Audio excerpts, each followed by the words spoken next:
سيدنا محمد ما اختلف الملوان ودعا قبل العصران وكرر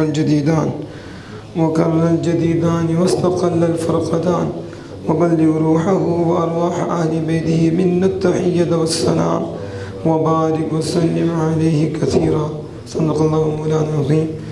اللہ جل وعلا کا ہم جتنا بھی شکر ادا کریں اتنا ہی کم ہے کہ اس مالک نے ہمیں فجر کے لیے اپنی بارگاہ میں حاضر ہونے کا شرف عطا فرمایا، اور اس کے ساتھ علم دین حاصل کرنے کے لیے اپنی بارگاہ میں ہمیں بیٹھنے کی توفیق بھی عطا فرمائی۔ دعا کریں اللہ پاک ایسی توفیقات کے دروازے ہماری زندگی کے آخری لمحے تک کھلے رکھے، اور میں ہر گھڑی ہر لمحہ اپنی رحمت عطا فرمائے، اپنی مہربانیاں ہم سب کو نصیب فرمائے، امت مصطفیٰ صلی اللہ علیہ وسلم کی مالک خیر فرمائے۔ تو کل بتایا تھا کہ اللہ کا دیدار بلا کیف ہوگا قیامت کے دن، عیدت تو حضور کو ہوا، اور قیامت کے دن ہر سنی مسلمان کو اللہ کا جنت میں دیدار ہوگا، اور بلا کیف ہوگا، کیسے ویسے وہاں نہیں بول سکتے، بتا دیا تھا، نہ کو تشبیہ دے سکتے ہیں کہ وہ کس طرح، یہ کچھ بھی نہیں کہہ سکتے، بس یہ کہیں گے کہ قیامت کے دن اللہ کا دیدار سنی مسلمان کو ہوگا، اور اسے کسی کو پوچھنے کی ضرورت نہیں پڑے گی، بلکہ اسے پتہ چل جائے گا یہ مالک ہے، یعنی اتنا واضح اتنا روشن کہ وہ کسی سے پوچھے گا بھی نہیں، تو اللہ پاک کا دیدار ہوگا، اور یہ بھی رسول اللہ کے صدقہ سے ہے۔ صرف مومن مسلمان سنی کو ہی دیدار ہوگا، اور کسی کو دیدار نہیں ہو سکتا، یہ حضور کے صدقے نصیب ہوا۔ تو اس کے بعد یہ بھی بتایا کہ وہ جو چاہے کرے، ان ربک فعال لما یرید، جو چاہے کرے، اور اس پر کسی کا کنٹرول نہیں، اور اس کا سب پہ کنٹرول ہے، کوئی اسے بھاگ نہیں سکتا، اور نہ کوئی اسے تھکا سکتا ہے، کوئی اسے نہ تھکا سکتا ہے، نہ اسے اونگ آتی ہے نہ اسے نیند آتی ہے۔ وہ سارے جہاں کو اگر اونگ آ جائے نیند آ جائے تو جہاں کہاں جائے، نظام کیسے چل رہا ہے؟ تو یہ نظام چل رہا ہے تو اسے نہ اونگ آتی ہے نہ نیند آتی ہے، تمہاری بھی حفاظت کر رہا ہے، سارے نظام کی حفاظت کر رہا ہے، اور سارا نظام اپنے جس کی جو ڈیوٹی لگائی ہے وہاں وہ کام کر رہا ہے، اور اللہ ہر ایک کو چلا رہا ہے۔ تو اللہ جل وعلا نہ اکتاتا ہے، نہ اسے تھکاوٹ ہوتی ہے، نہ تو وہ سارے عالم کا پالنے والا ہے، وہی رب العالمین ہے، ماں باپ سے زیادہ مہربان اور حلم والا ہے، اس کی رحمت کا ٹوٹے ہوئے دلوں کا سہارا ہے، اس کی رحمت ٹوٹے ہوئے دلوں کا سہارا ہے۔ حضرت امام رازی فخر الدین رازی علیہ الرحمہ تفسیر کبیر میں انہوں نے اس کو ذکر کیا، فقال علیہ الصلوۃ والسلام حاکن عنہ سبحانہ وتعالی، اور وہ کہتے ہیں کہ یہ جو میں ذکر کر رہا ہوں نبی اکرم صلی اللہ علیہ وسلم نے اللہ پاک سے یہ خبر دی ہے، اللہ پاک سے، جسے حدیث قدسی کہتے ہیں۔ حدیث قدسی وہ ہوتی ہے کہ ہوتا تو اللہ کی وحی ہوتی ہے، لیکن اللہ ہی نے فرمایا ہوتا ہے، لیکن الفاظ حضور کی ہوتی ہیں، اور قرآن اسے کہتے ہیں کہ جس طرح اللہ نے کلام فرمایا اسی طرح رسول اللہ نے بھی بیان فرما دیا، یعنی وہی الفاظ، لیکن معنی رب حضور کے ذہن میں اتارتا ہے، اور حضور اپنے الفاظ میں اس کو ذکر کرتے ہیں، ہوتا وہ بھی قرآن ہے، لیکن قرآن نہیں کہتے کیونکہ الفاظ حضور کے ہوتے ہیں، الفاظ حضور کے ہوتے ہیں، اور معنی اللہ نے محبوب کے دل پہ اتارا ہوتا ہے، تو اسے کہتے ہیں حدیث قدسی۔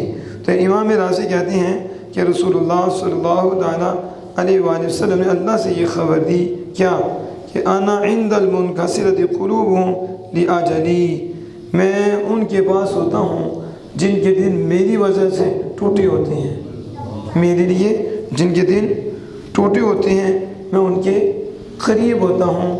اب اللہ قریب ہوتا ہے تو یہ مطلب ہے نعوذ باللہ من ذالک وہ جسموں سے پاک ہے، تو وہ اپنی قدرت سے قریب ہے، وہ اپنے علم سے قریب ہے، وہ اپنی نگاہ سے قریب ہے، کوئی چیز ایسی نہیں جو اس سے دور ہو، وہ اتنا قریب ہے کہ ہم بھی اپنے اتنے قریب نہیں جتنا وہ ہمارے قریب ہے، جتنا وَنَحْنُ أَقْرَبُ إِلَيْهِ مِنْ حَبْلِ الْوَرِيدِ، فرمایا ہم تو شارک سے بھی زیادہ قریب ہیں، شارک سے بھی۔ لیکن اس کا یہ مطلب ہے نعوذ باللہ من ذالک، جیسے وہ دوسرے لوگ مکان کا لے ہیں تو وہ کفر کا مسئلہ بن جائے، بندہ کافر ہو جائے، یعنی وہ اپنے علم سے قریب ہے، کوئی شے اس سے دور نہیں ہے، جہاں بھی چلا جائے اس کی نگاہ میں ہے، جدھر بھی اس کی نگاہ میں، اس کے علم سے باہر نہیں، اس کی قدرت سے باہر نہیں، تو وہ شارک سے بھی زیادہ قریب ہے۔ لیکن فرماتا ہے، اب دیکھو کہتا ہے شارک سے بھی زیادہ قریب ہے، لیکن جس سے اسی میں آتا ہے کہ میں ٹوٹے ہوئے دلوں کے پاس ہوں، ان کے قریب ہوں، ان کے، یہ سوچنے والی بات ہے، یہ کیا ہے؟ سوچنے والی، جبکہ وہ سب کے قریب ہے، پھر کہتا ہے خاص کر کے میں ان کے قریب ہوں جن کے دل ٹوٹے ہوئے ہیں۔ اور دیکھو قرآن پاک میں اللہ جل وعلا کیا فرماتا ہے، الا ان اولیاء اللہ لا خوف علیہم ولا هم یحزنون، سنتا ہے خبردار جو اللہ کے قریبی ہیں نہ انہیں خوف ہے نہ انہیں غم ہے نہ انہیں، الذین آمنوا وکانوا یتقون، جو قریبی ہیں وہ صحیح عقیدہ سنی ہیں اور وہ متقی ہیں، اور وہ کیا ہیں؟ متقی ہیں۔ اہل عقیدہ پھر تقوی بنتا ہے، اگر عقیدہ نہیں تو بھی ٹکرے ہی ہیں، کچھ بھی نہیں۔ رب پہلے ولیوں کی پہچان یہ بتاتا ہے، ولی وہ ہوتے ہیں جو مجھے میرے یار کو صحیح مانتے ہیں، جو ماننے والے ہیں، ادب کرنے والے ہیں، اور وہ کانوا یتقون، اور وہ متقی ہیں۔ اور وہ کیا ہیں؟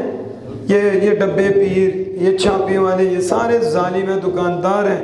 ولی وہ ہوتا ہے جس کا عقیدہ درست ہو، صحیح العقیدہ ہو، اور اس کے ہاتھ میں قرآن ہو، اور اس کے فعل سے قرآن نظر آئے، اس کے کردار سے قرآن نظر آئے کہ یہ چلتا پھرتا قرآن کے مطابق ہے، اس کی صورت، اس کی سیرت بتاتی ہے کہ یہ رسول اللہ کا غلام ہے، تو وہ مومن متقی، اس کی صفت اللہ پاک میں ہے کہ اللہ کس کے قریب ہے؟ ولی کون ہے؟ وَأَلَا إِنَّ أَوْلِيَاءَ اللَّهِ، خبردار اللہ کے جو قریبی ہیں، اللہ کے۔ اب مسئلہ تو یہ ہے، اللہ فرماتا ہے ہم شارک سے بھی زیادہ قریب ہیں، اور پھر اللہ ہی فرماتا ہے جو اللہ کے قریب ہے، جو یہ دو باتیں ہیں کہ مالک ہے ہم شارک سے زیادہ قریب ہیں، اور مالک ہی کہے جو میرے دوست ہیں جنہوں نے مجھے یاد کیا دن اور رات، وہ اس مقام پہ پہنچ گئے کہ وہ میرے قریب ہیں۔ وہ تو بھی کہ مالک تو خود کہتا ہے میں سب کے قریب ہوں، علم سے قریب ہوں، تو ظاہرہ ولی بھی تو ایسے ہی قریب ہے نا، کیونکہ مالک تو جسم و جوان، یہ جسم سے پاک ہے، زمین زمان سے پاک ہے، مکی مکان سے پاک ہے، تو پھر اس کا مطلب کیا ہے؟ وہ پھر پتہ عند المنکسرۃ قلوبہم، ٹوٹے ہوئے جو دل والے ہیں میں ان کے قریب ہوں، میں ان کے قریب ہوں جو میری وجہ سے ہیں۔ آپ دیکھو کیسے یہ حدیث پاک بھی ہیں، یہ قرآن پاک بھی ہے، تو اس کے سمجھنے کے لیے بھی کوئی سنی مسلمان چاہیے، سمجھنے کے لیے بھی سنی مسلمان عاشق چاہیے، محب چاہیے، وہ آپ کو بتائے، تو جب وہ تشریح کرے گا نا تو بندہ بیٹھا ہوا بھی عرش الہی پہ پہنچ جائے گا، بیٹھا ہوئے مدینہ پاک میں پہنچ جائے گا کہ کیسی یہ ان کی نصیب ہے نا، وہاں جن کے نزدیک سارے برابر ہیں، جو کہتے ہیں نبی بھی ہمارے جیسے ہیں، انہوں نے کیا اس کی تشریح کرنی ہے، کیا تشریح کرنی ہے؟ وہ تو اپنے جیسا کو سمجھ بیٹھے۔ اللہ پاک یہاں تین بیان فرما رہا ہے کہ یہ بھی کہتا ہے میں قریب ہوں، یہ بھی کہتا ہے میں ٹوٹے ہوئے دلوں کے پاس قریب ہوں، یہ بھی کہتا ہے کہ وہ میرے قریب ہے۔ اب سمجھ آ رہی ہے؟ تو پتہ چلا الگ الگ ہیں، کیا ہیں؟ الگ الگ ہیں، ممتاز لوگ ہوتے ہیں، منفرد لوگ ہوتے ہیں، ان کی شانیں بھی انوکھی اور نرالی ہوتی ہیں، ہر ایک کے ساتھ یہی، ہر ایک کے وہ قریب ہے، اور پھر ہر ایک اس کے قریب نہیں، ہر ایک اس کے قریب نہیں۔ تو اللہ پاک نے فرمایا وَنَحْنُ أَقْرَبُ إِلَيْهِ مِنْ حَبْلِ الْوَرِيدِ، اور ہم ٹوٹے ہوئے دلوں کے پاس ہوتے ہیں۔ تو اب میں ذرا اس کی تھوڑی سی وضاحت آپ کے سامنے رکھتا ہوں۔ ٹوٹے ہوئے دل، دیکھو جب بندہ بیمار ہوتا ہے کیا اس کا دل ٹوٹا نہیں ہوتا؟ اس وقت کیا حالت ہوتی ہے؟ مریض کو پوچھو جو آپ میں سے مریض ہوئے، بتاؤ اس وقت کیا حالت ہوتی ہے؟ آپ خود کتنا دل ٹوٹا ہوتا ہے بندے کا، اور جس سے ٹھوکر لگی ہو کتنا دل ٹوٹا ہوتا ہے، اور جس سے خشیت الہی ہو، رب کا خوف ہو، کیسے وہ تڑپتا ہے، اس کا دل ٹوٹا ہوتا ہے۔ تو اللہ فرماتا ہے میں ٹوٹے ہوئے دلوں کے پاس ہوتا ہوں، اور میں ہر ایک کی شارک سے بھی زیادہ قریب ہوں۔ سمجھ آئی کہ جس طرح ٹوٹے ہوئے دلوں والوں کے قریب ہوتا ہے، اس طرح کسی اور کے قریب، عام لوگوں کے قریب نہیں ہوتا۔ اور جس طرح اس کے یار اس کو مناتے ہیں، اس کی اطاعت و فرما برداری کرتے ہیں، جس طرح ان کے قریب ہوتا ہے کسی اور کے قریب نہیں ہوتا۔ اور جس طرح محبوب خدا جو امام الانبیاء ان کے قریب ہوتا ہے، اس جیسا کسی کے قریب بھی نہیں ہوتا۔ یہ آپ قرب کی بات کر رہے ہیں، قرب خاص، قرب خاص، قرب عام۔ قرب عام تو ہر ایک کو مل رہا ہے کہ اللہ پاک ہر ایک کو دیکھ رہا ہے، ہر ایک رب کے قریب ہے، اس کے علم میں ہے، اس کی قدرت میں، کوئی باہر نہیں ہے، اس کے نگاہ میں ہے۔ لیکن قرب خاص کسے نصیب ہے؟ تو قرب خاص خاصوں کو نصیب ہوتا ہے۔ جن کے دل ٹوٹے ہوں انہیں بھی قرب خاص ملتا ہے، اور جن کے دل رب کی یاد میں ہوں اور جن کے دل ہر وقت رب سے ڈرتے ہوں تو پھر ان کے کتنے قریب ہوتا ہے اللہ پاک، وہ رب کے کتنے قریب ہوتے ہیں۔ فرمایا اللہ پاک فرماتا ہے ان اللہ مع الذین اتقوا والذین هم محسنون، بے شک اللہ ان کے ساتھ ہے جو ڈرتے ہیں، اور اللہ ان کے ساتھ ہے جو احسان کے درجے پہ فائز ہیں۔ ان کے یہ معیت خاصہ ہے، ہر ایک کو یہ نصیب نہیں، بلکہ حضور صلی اللہ علیہ وسلم نے تو حضرت شیخ معاذ بن جبل رضی اللہ تعالیٰ عنہ کو جب بھیجا نا آپ نے کہ جا کے آپ کام کریں، مفہوم میں حدیث ہے، تو کہا اتق اللہ۔ وہ پریشان ہو گئے نا کہ حضور کو چھوڑ کے چلے جائیں، اور ہر وقت دیدار مصطفیٰ اور یہ دولتیں، یا قسمت یا نصیب، کتنے خوشبخت وہ لوگ تھے جنہیں چہرہ مصطفیٰ کی زیارت ہر روز ہوا کرتی تھی۔ تو حضور نے حکم دے دیا تو دل کی کیا حالت ہوگی کہ حضور کو چھوڑ کے چلے جائیں، مدینہ چھوڑ کے چلے جائیں۔ تو حضور نے فرمایا، اس کا مفہوم تھا جدھر بھی ہوگی، جدھر بھی ہوگی، شرط یہ ہے میری غلامی کا پٹا گلے میں ہو، میرے رب کی اطاعت تم کرتے ہو، جدھر بھی تم ہو میں تمہارے ساتھ ہوں۔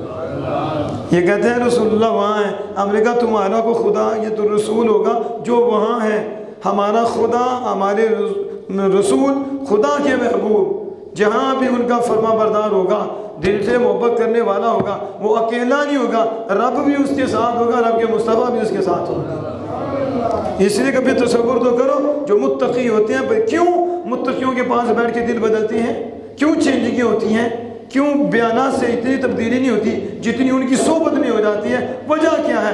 وجہ یہی ہے کہ ان کے ساتھ رب ہے، رب کا قرب خاص انہیں نصیب ہوتا ہے، اور ان کے ساتھ مصطفیٰ جان رحمت ہے، رب کی بھی نگاہ خاص ان پہ ہے اور مصطفیٰ جان رحمت کی بھی نگاہ خاص ان پہ ہے۔ اس کے ساتھ بیٹھنے والوں پہ بھی نور مل جاتا ہے، ان کے دل کی چینجنگ ہو جاتی ہے، اور کبھی ایسا بھی ہوتا ہے کہ اسی وقت بیٹھے ہیں کچھ لمحے کے بعد وہ بھی اللہ کے محبوب بن گئے ہیں، کیونکہ یہ معیت خاصہ ہر ایک کو نصیب نہیں ہوتی۔ آپ سمجھ رہے کہ نہیں؟ ابھی وقت نہیں ہے کہ میں اس کو کھولوں، پھر کھولے تو آپ کو پتہ بند کرنا مشکل ہو جاتا ہے، کھلتا بھی ہے پھر دروازہ بند کرنا بھی مشکل ہوتا ہے۔ میں روک روک کے آپ کو قریب کر کے سمجھانا چاہتا ہوں کہ قرب فرمایا کہ جو جن کے دل ٹوٹے ہوئے ہوتے ہیں، آپ حدیث قدسی ہے، حدیث قدسی آپ سنیں گے، آپ نے آگے بھی سنی ہوگی، اور دل باغ باغ ہو جائے گا۔ ویسے بھی آپ محبت والے ہیں، پیار والے ہیں، ظاہر ہے جو یہاں بیٹھے ہیں اور رات کے تھکے، کام کے تھکے، اور فجر کی نماز پڑھ کے بھی بیٹھے ہوئے ہیں، تو اللہ کا کرم نہیں تو اور کیا ہے؟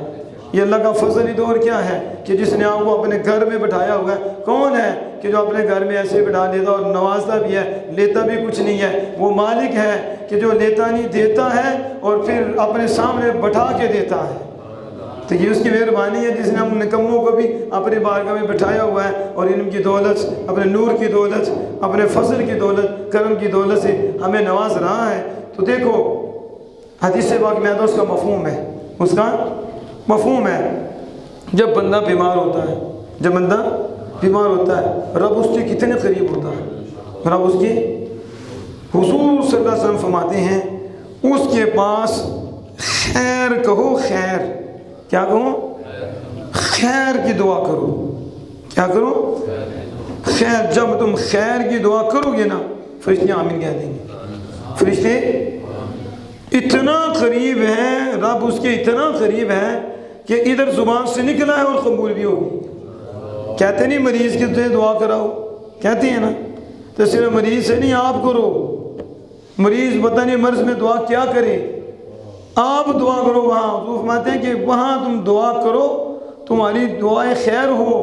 فرشتے آمین کہتے ہیں، فرشتے آمین کہتے ہیں کہ رب اتنا قریب ہوتا ہے کہ ہم ہاتھ اٹھا کے کہہ دیں مالک ہمیں بھی اپنی رضا دے دے، اسے بھی اپنی رضا دے دے، ہماری بھی آخرت سنوار دے، اسے بھی سنوار دے۔ میرے آقا تو جہاں صلی اللہ علیہ وسلم فرماتے ہیں اللہ پاک دعا قبول فرما لیتا ہے، کیونکہ فرشتے آمین کہہ دیتے ہیں۔ تو جس پہ فرشتے آمین کہہ دیں کیا اس کی قبولی میں شک ہو سکتا ہے؟ کیونکہ فرشتے تو خواہشات سے پاک ہیں، وہ تو معصوم ہیں، ان کی تو دعا قبول ہی قبول ہے۔ میں پوچھتا ہوں یہ ولی کی بات ہو رہی ہے، یہ نبی کی بات ہو رہی ہے، یا متقی کی بات ہو رہی ہے، یا نمازی کی بات ہو رہی ہے، پرہیزگار کی بات ہو رہی ہے؟ بڑے صدقات و خیرات کی ہیں، وہ اپنی جگہ ہیں، وہ اعلیٰ لوگ ہیں۔ میں اور اعتبار سے بات کرنا چاہتا ہوں اور آپ تک پہنچانا چاہتا ہوں، کیا یہ کسی صوفی کی بات ہو رہی ہے؟ یہ بڑا فرما بردار ہے اس کی بات ہو رہی ہے؟ نہیں، کس کی بات ہو رہی ہے؟ اس کی بات ہو رہی ہے جس نے اللہ اس کے رسول کو مانا ہے، دل میں ایمان ہے، باادب ہے، اگرچہ اعمال میں کمی ہے، کوتاہی ہے، لیکن اس ایمان نے، اس محبت مصطفیٰ نے اس کو یہ شان دے رکھی ہے کہ وہ بیمار ہو تو اللہ کا اتنا قرب ہوتا ہے کہ اس بیمار مومن کے بعد جو گناہگار بھی ہے، سیاہکار بھی ہے، بدکار بھی ہے، لیکن ہے مومن اور وہ بیمار ہے، اس کے پاس دعا کرے، قربان جائے آمینہ کے لال پہ۔ انہوں نے کوئی جگہ چھوڑی نہیں، کیا نگاہ تھی، کیا علم تھا، بتا دیا کہ اللہ کا قرب خاص کہاں کہاں ہوتا ہے اور کہاں کہاں اللہ قبول فرماتا ہے، اور اللہ کے ہاں جس کے دل میں ایمان ہے اس کی ویلیو بھی کیا ہے۔ حضور صلی اللہ علیہ وسلم نے ہائی لائٹ کیا اور واضح کیا کہ بندہ بیمار ہوتا ہے، اس میں کوئی قید نہیں لگائی، وہ متقی پرہیزگار ہو، بس وہ بیمار ہوتا ہے، رب اتنا قریب ہوتا ہے، اس کا کرم اتنا قریب ہوتا ہے، اس کا فضل اتنا قریب ہوتا ہے کہ جب اس کے بعد دعائیں خیر اپنے اور اس کے لیے کی جائے، فرشتے آمین کہہ دیتے ہیں، دعا قبول ہو جاتی ہے۔ جب ایک مریض مومن گناہگار کے پاس دعا قبول ہوتی ہے تو ولی کے پاس کیوں نہیں ہوتی؟ نہیں آپ سمجھے، ولی کے پاس کیوں نہیں ہوتی؟ کہ جب ایک مریض، عام مریض، وہ گناہگار ہے، سیاہکار ہے، اس کے قرب اتنا قرب، تو جو رب فرمائے ان رحمت اللہ قریب من المحسنین، بے شک اللہ کی رحمت و محسنین کے قریب ہے۔ کس کے؟ اور جو اللہ کے قریبی ہیں ان پہ کتنا کرم ہوگا جن کو رب کہتا ہے وہ میرے قریبی ہیں۔ ایک یہ ہے کہ میں قریب ہوں، اور ولی کہتے ہیں ولی وہ ہیں جو میرے قریب ہیں، میرے قریب ہیں۔ تو بتاؤ جو دور ہیں وہ بیمار ہوں اور ان کے بعد دعا کی جائے تو رب اتنا قرب ہے کہ دعا قبول ہو جاتی ہے، تو جو ہے ہی قریب ان کے بعد دعا کی جائے تو دعا قبول نہیں ہوگی تو اور کیا ہوگا؟ ایسے نہیں، ہم ولیوں کو ماننے والے، قرآن کی مہر بھی ہے، چھاپ بھی ہے، لیکن لطف کی بات دیکھو، کوئی بھی مریض ہے، کوئی بھی، تو اب بھی وہ پریشان ہو کہ وہ امریکہ کے پاس بنگلے، کوٹھیاں، بڑا کچھ ہے، کو تجھے حیا آنی چاہیے، تیرے اندر ایمان ہے، محبت مصطفیٰ ہے، پھر دیکھ تیرے پاس دعا کرنے والے کی دعا بھی قبول ہوتی ہے۔ کتنا قرب ہے رب، کتنا پیار کرتا ہے۔ اس میں بات کرنے لگا تھا کہ حدیث قدسی ہے، وہ کیا حدیث قدسی؟ اللہ پاک قیامت کے دن فرمائے گا بندے میں بیمار ہوا تھا، مفہوم حدیث بیان کر رہا ہوں، میں بیمار ہوا تھا اور تو نے میری عیادت نہیں کی، تو نے میری، ہاں مالک تیری عادت میں کیسے کر سکتا ہوں؟ تیری عادت، حالانکہ تو رب العالمین ہے، تو اللہ فرماتا ہے اگر تو میرے بندے کی عیادت کرتا، تو اگر تو جانتا کہ تو میرے بندے کی عادت کرتا تو ضرور تو مجھے اس کے پاس پاتا، تو ضرور مجھے اس کے پاس پاتا۔ یہ سمجھ آ رہی ہے؟ اس سے مراد کیا ہے؟ اللہ کا قرب ہے، یعنی اللہ آ گیا ہے، اللہ کا فضل، قرب اتنا کہ بندہ گناہگار ہے، ادھر یہ بھی نہیں گناہگار ہے، متقی ہے، پھر عام ہے، اپنی طرف سے ہم قید نہیں لگا سکتے، لیکن ہے رسول اللہ کا غلام، ہے ایمان والا، ہے سنی، صحیح عقیدہ ہے، صحیح ہے، اور وہ بیمار ہوا ہے، اور رب بتا رہا ہے کہ جس کے دل میں میری محبت ہو وہ بیمار ہو جائے تو میرے ہاں اس کا مقام کیا ہے کہ اللہ پاک خود اپنے آپ وہ بیمار کہہ رہا ہے۔ کبھی سوچو تو صحیح، کہاں ہم کہاں رب، اور وہ بندہ بیمار ہے اور مالک بندے کی جگہ اپنے آپ کو رکھ کر کہتا ہے وہ بندہ نہیں میں بیمار ہوں۔ اللہ کتنا کو پیار ہے، کتنا کو پیار ہے، پھر بھی ہم دور ہیں، پھر بھی ہم نہیں سمجھتے، لیکن کتنا قرب ہے۔ یہی نا کہ جب دعا ہوتی ہے دعا قبول ہو جاتی ہے، دعا قبول ہو جاتی ہے۔ میں آگے لے کے جانا چاہتا ہوں۔ اس کے بعد اللہ فرماتا ہے بندے میں نے تجھے کھانا مانگا تھا، تو نے مجھے کھانا نہیں دیا۔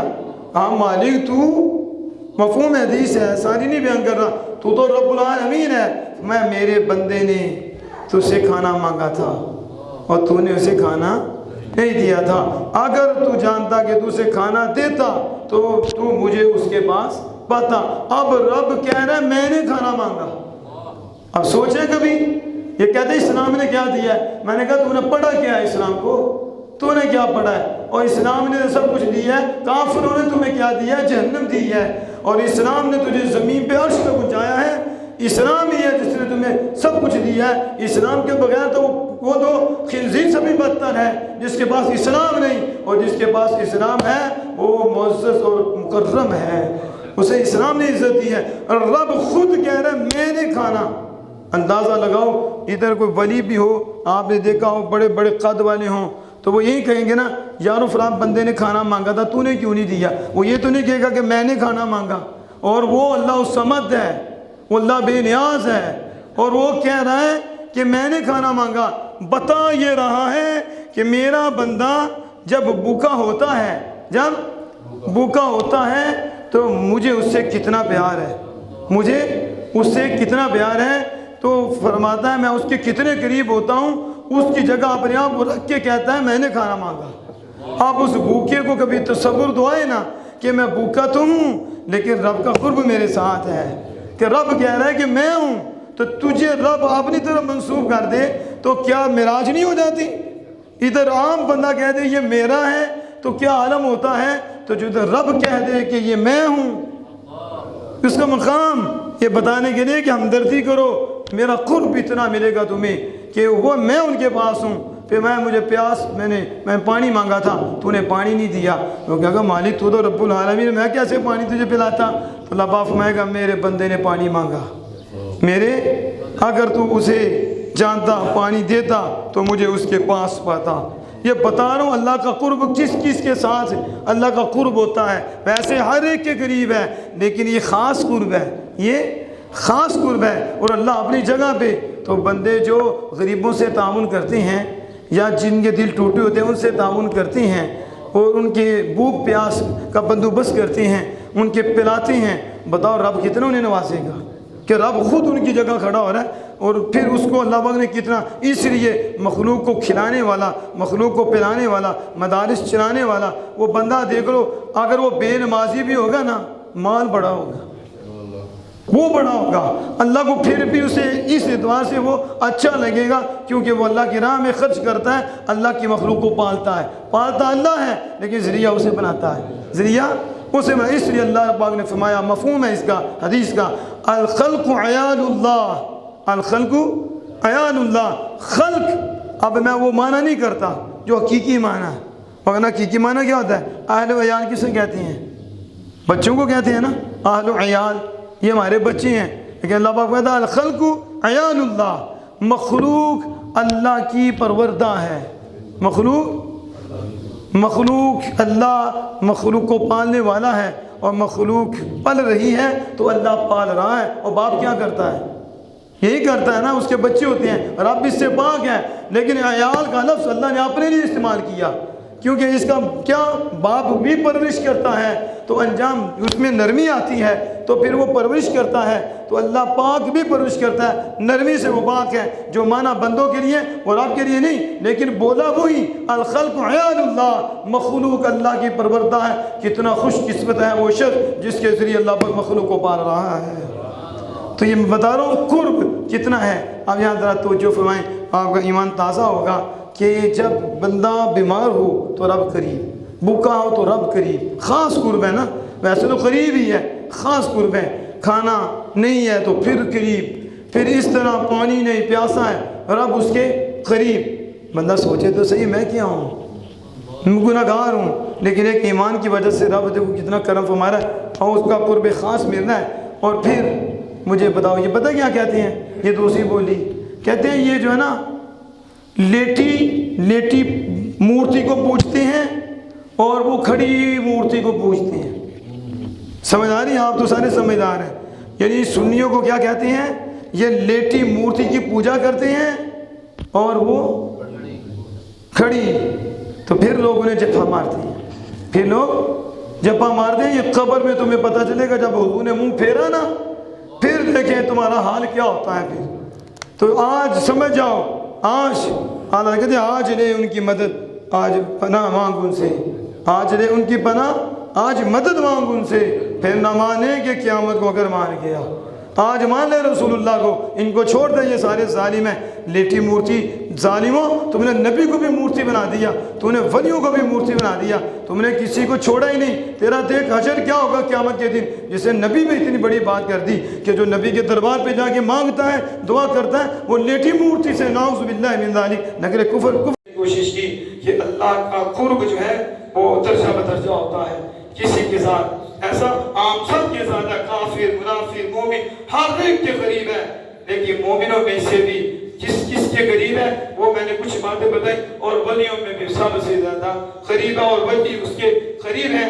تو اللہ کرے ہمارے دل میں یہ نور اتر آئے، جب اتر آئے تو معراج ہو جائے گی، ہم صحبتیں اچھی کر لیں، جو ہم دیکھیں کہ دل ٹوٹے ہیں ہم ان کے قریب ہو جائیں، اس تصور میں کہ جب لمحے اس کے پاس بیٹھے رب کے قرب میں رہیں گے، قرب غریب کے پاس اس کی دکھ والی باتیں سن لیں، اس کا مداوع کریں، یہ ہم کریں گے۔ آپ نہیں کر سکتے، میں کسی کو کہہ لوں گا مدرسے میں ضرورت ہے، حضور کے غلام ہیں، یہ اللہ کے مہمان ہیں، ایک پڑھیں گے دین بنائیں گے، درد ہے، وہ درد رکھتا ہے، وہ کہتا ہے میں پاس تو نہیں ہے، میں آگے دعوت دے کے کروں گا، وہ یہ اتنی دیر بیٹھا رہتا ہے، اسے رب کا قرب میں اثر آتا ہے۔ ماں کو تکلیف ہے، باپ کو تکلیف ہے، دے نہیں سکتا، پاس بیٹھ کے ان کے غم میں شامل ہو جاتا ہے، رب کے قرب میں ہے۔ بس چند لمحے اگر آپ چاہتے ہیں کہ ہم رب کے قرب میں رہیں تو جسے میں نے بیان کیا ان کے پاس سے بیٹھ جاؤ، تم رب کے قرب میں رہو گی۔ اللہ پاس دعا کہ ہم سب کو توفیق عطا فرمائے۔